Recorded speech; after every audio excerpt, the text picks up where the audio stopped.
योगी cabinet में 19 अहम प्रस्तावों पर लगी मुहर। 65 साल में रिटायर होंगे प्रांतीय चिकित्सा सेवा अधिकारी।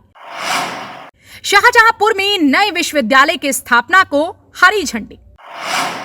धार्मिक व पौराणिक स्थलों के संरक्षण के लिए 50 करोड़ स्वीकृत। 16 जिलों के 18 बस स्टैंड पीपीपी मॉडल पर बनेंगे बस पोर्ट। मंगलवार को यूपी कैबिनेट की बैठक हुई। कुल 21 प्रस्ताव पर चर्चा हुई। नगर विकास मंत्री अरविंद कुमार शर्मा ने बताया कि 19 प्रस्ताव पारित हुए हैं। प्रांतीय चिकित्सा सेवा अधिकारी की रिटायरमेंट आयु 62 से बढ़ाकर 65 वर्ष की गई। प्रशासनिक पदों पर बैठे चिकित्सकों के लिए यह सुविधा नहीं है। जिला कुष्ठ रोग अधिकारी, जिला क्षय रोग अधिकारी सहित अन्य प्रशासनिक अधिकारी 62 साल में सेवानिवृत्त हो जाएंगे। अन्य चिकित्सक भी 62 वर्ष की आयु में सेवानिवृत्त हो सकेंगे। 500 करोड़ का प्रस्ताव और दिशा निर्देश मंजूर किए गए। महत्व के स्थान, पौराणिक महत्व के स्थान और ऐतिहासिक महत्व के स्थान जैसे शहीद स्थल हैं या इस तरह के जो स्थल हैं उन सबको हम लोग ले सकेंगे। जिलाधिकारी की अध्यक्षता में एक समिति होगी जो इनका चिन्हांकन करेगी और इसमें विशेष रूप से जो किए जाने वाले कार्य हैं उनमें लिंक रोड है, संपर्क मार्ग जिसको कहते हैं, विश्राम स्थल है, विश्रामालय बनाने का काम किया जा सकता है, पानी की व्यवस्था की जा सकती है, शेड की व्यवस्था की जा सकती है। आप लोगों ने देखा होगा कई बार बहुत कड़ी धूप में लोगों को एकदम खुले में पैर नीचे पैर जलता है, ऊपर धूप लगती है, ऐसे अनुभव हम सबको होते रहते हैं। तो ऐसे शेड भी लेने की व्यवस्था है। साइनेज और प्रकाश की व्यवस्था भी वहाँ की जा सकती है, लेकिन इसकी हम लोगों ने लिमिट रखी है कि 10%, कुल पैसे का 10%। बेंच लगाए जा सकते हैं कुल प्रोजेक्ट कास्ट का 2% की मर्यादा में। अगर शहीद स्थल है तो उसके सुंदरीकरण का कार्य किया जा सकता है। परिक्रमा मार्ग है तो उस रोड को बनाने का कार्य किया जा सकता है, या अगर रोड बनी हुई है तो उसके किनारे चौड़ीकरण के लिए इंटरलॉकिंग का काम करना हो तो वो भी किया जा सकता है। कुछ ऐसे धार्मिक पौराणिक स्थल जो है वो घाटों के किनारे, नदियों के किनारे आते हैं, वहां के घाटों का सुंदरीकरण किया जा सकता है। पर्यटन का सूचना केंद्र वगैरह बनाया जा सकता है। इस प्रकार के कार्य करने की हम लोगों ने इसमें व्यवस्था रखी है।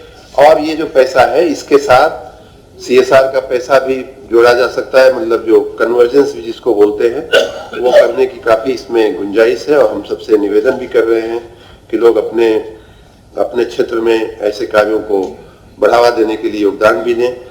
मुख्यमंत्री ग्रीन रोड इंफ्रास्ट्रक्चर स्कीम यानी CM ग्रिडस योजना का नाम रखा गया है। 15 से 25% तक राजस्व वृद्धि करने वाले नगर निकाय को सरकार अतिरिक्त मदद करेगी। 50% से अधिक वृद्धि करने वाले नगर निकाय को दोगुना मदद की जाएगी। सांस्कृतिक धार्मिक स्थलों, पौराणिक स्थलों के संरक्षण के लिए 50 करोड़ रुपए का प्रावधान किया गया है। वंदन योजना नाम रखा गया है। लिंक रोड विश्राम स्थल बनाए जाएंगे। आज मंत्रिपरिषद ने सबसे पहले प्रस्ताव के रूप में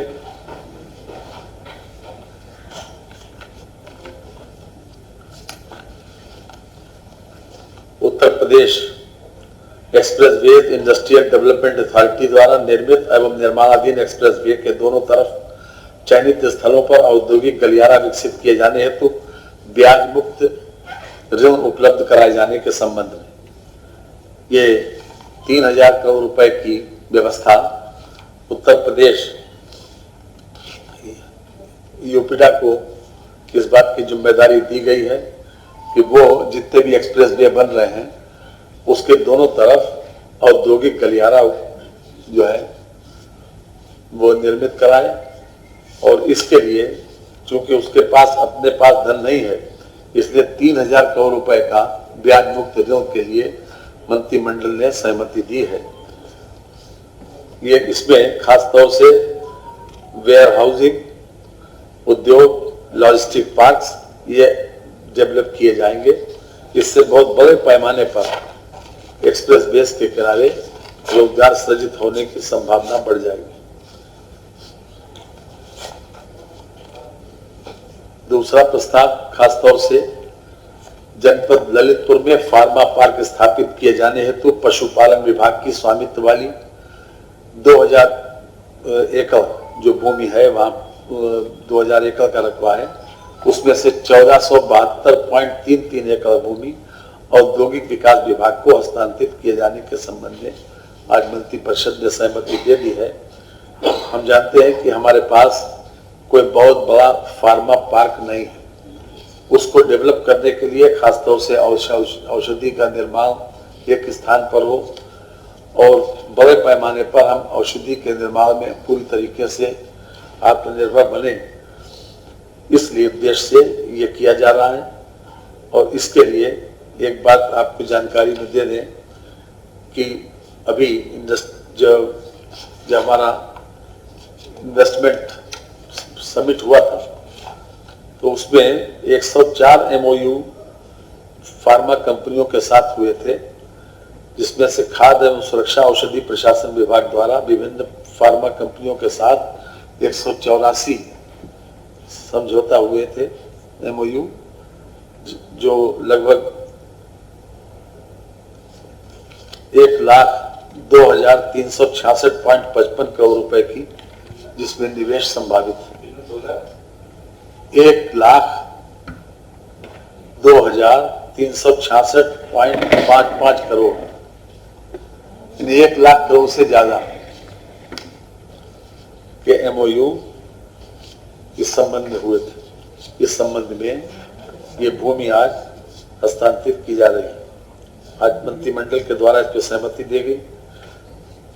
ये ललितपुर में तहसील मंडावरा एवं महरौनी के विभिन्न गांव में प्रसारित 2000 एकड़ भूमि जो है पशुपालन विभाग की थी, उसमें से 1472.33 एकड़ भूमि दे दी गई।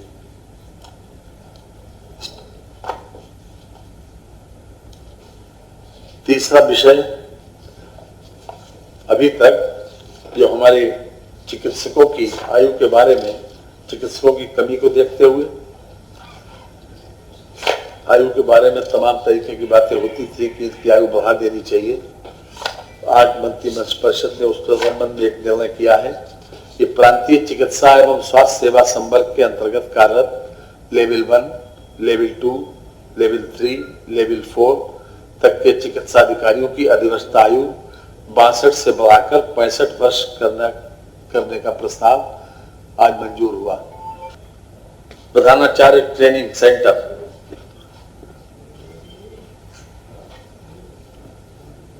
62 वर्ष की आयु पूर्ण करने के उपरांत उक्त प्रशासनिक पदों के सापेक्ष कार्य नहीं करेंगे, अपितु चिकित्सालयों में चिकित्सक के पद के सापेक्ष 65 वर्ष की आयु तक कार्य कर सकेंगे। यानी कि जो लोग किसी न किसी रूप में प्रशासनिक पद पर हैं उनको वो पद छोड़ना पड़ेगा। इसके साथ ही जो लोग अगर नहीं चाहते हैं 65 वर्ष के बाद तो वो भी सेवानिवृत्त ले सकते हैं। 62 वर्ष की आयु पूर्ण करने के उपरांत लेवल 1, लेवल 2, लेवल 3, लेवल 4 तक का कोई भी चिकित्सक यदि अग्रतर 65 वर्ष की आयु तक चिकित्सीय पद के सापेक्ष कार्य करने का इच्छुक नहीं है तो वह स्वैच्छिक सेवानिवृत्ति के लिए आवेदन कर सकता है। परिवहन मंत्री दयाशंकर सिंह ने बताया कि 16 जिलों के 18 बस स्टैंड को PPP मॉडल पर बस पोर्ट बनाया जाएगा। कैबिनेट ने प्रस्ताव पारित किया है। ललितपुर में फार्मा पार्क के लिए जमीन निशुल्क आवंटित की जाएगी। निवेश समिट में 1 लाख करोड़ रुपए के MOU फार्मा पार्क के लिए हुए थे। वरुण अर्जुन विश्वविद्यालय शाहजहांपुर की स्थापना का प्रस्ताव मंजूर किया है। दो परिवहन विभाग से संबंधित मंत्रिपरिषद ने स्वीकृति दिया है। एक पहला था रोड सेफ्टी में, अभी जब भी एक्सीडेंट होता था तो केवल एक जो उस समय तत्कालिक हाई स्पीड या ड्राइवर की गलती और इस तरह के मान करके उसकी जांचें होती थी, लेकिन अब उच्चतम न्यायालय ने भी और सरकार ने निर्णय लिया है कि अब कोई भी रोड एक्सीडेंट होगा, विशेष करके जो बड़े एक्सीडेंट होंगे, तीन लोगों से ज़्यादा जिसमें कैजुअलिटी होगी, उसकी जांच की एक कमेटी होगी। उस कमेटी में परिवहन विभाग, पुलिस विभाग और स्वास्थ्य विभाग और पिरोडी विभाग के लोग भी रहेंगे और समाज सेवी भी जो रोड सेफ्टी से संबंधित होंगे उनको भी इसमें शामिल किया जाएगा और इसके एक विशेषज्ञ भी रहेंगे। तो रोड जो एक्सीडेंट को कारणों को सही ढंग से जो है उसका परीक्षण होगा और उस पर तुरंत कार्रवाई आगे के लिए की जाएगी। और उनको क्लेम मिलने में भी दिक्कत होती थी। कई प्रकार के जो हमारे MSTC कोड बने हुए हैं, तो सही ढंग से प्रस्तुतिकरण न होने से जो हमारे दुर्घटनाग्रस्त लोग होते थे उनको समय पर उनको पैसा वो नहीं मिल पाता था, जो दुर्घटना बीमा का पैसा मिलता था। तो ये कमेटी पूरे उसको भी ध्यान में रखते हुए परीक्षण करेगी और जिले स्तर पर जिला अधिकारी की अध्यक्षता में एक कमेटी रहेगी। उसमें भी इस तरह के लोग जो लोकल लेवल पर एग्जीक्यूटिव इंजीनियर, CMO या उनका कोई नामनी डॉक्टर, समाज के कोई जो इस तरह से रोड सेफ्टी में जो जानकार होंगे, ऐसे लोगों को कमेटी बनेगी। फिर मंडल स्तर पर भी एक कमेटी बनेगी और हमारे परिवहन आयुक्त की अध्यक्षता में भी एक स्टेट लेवल की कमेटी बनेगी। तो उसी स्तर के लोग, जो स्टेट के स्तर के लोग होंगे वो परिवहन आयुक्त के साथ रहेंगे, जो मंडल स्तर के लोग होंगे वो कमिश्नरी लेवल पर रहेंगे और जो हमारे जिले स्तर पर जिलाधिकारी के अध्यक्षता में होंगे। तो ये एक अपने दुर्घटनाओं को रोकने के लिए और दुर्घटना के बाद जो हमारे जो दुर्घटनाग्रस्त लोग होते हैं उनको इलाज हो और सही उनके मुआवजे मिले, इसके लिए ये कमेटी वो करेगी। तो इसका आज मंत्रिमंडल से एक स्वीकृति प्राप्त हुई है। दूसरा हमारा एक विषय था, हमारे जो बस अड्डे हैं उसको हम लोग आधुनिक हवाई अड्डा की तरह बनाने जा रहे हैं, जिसमें 5 बस अड्डे हमारे तो चिन्हित हो चुके हैं। इसी नवरात्र में ही माननीय मुख्यमंत्री जी जो समय देंगे तो उसका शिलान्यास कराना है। उसमें लखनऊ का भी एक अपना बस अड्डा, एक बस अड्डा है और अभी 18 बस अड्डों को एक लखनऊ का है, एक आगरा का है, एक गाजियाबाद का है, जो अभी हमारे 5 स्वीकृत हो चुके हैं और 18 के लिए आज टेंडर के लिए भी आज हम लोगों ने स्वीकृति लिया है कैबिनेट से। उनको भी हवाई अड्डा की तरह बनाने जा रहे हैं हम लोग। उसमें अभी जो बहुत सारे पिछला में कुछ बहुत सारे कमियां थी, उसमें संशोधन भी हम लोगों ने किया है जिसपे और सहूलियता हो जाए लोगों को मैंने जोड़ने के लिए, क्योंकि PPP मॉडल पर है तो और भी लोग इससे ज्यादा आकर्षित होकर के ज्यादा से ज्यादा लोग आए। तो ये 18 हमने जो 5 फाइनल हुआ वो है civil lines Prayagraj, Vibhutikhand Gomti Nagar, Ghaziabad old, Kaushambi Ghaziabad और आगरा फोर्ट। ये इसका सभी औपचारिकताएं पूरी हो चुकी है, अब इस शिलान्यास के लिए जा रहा है।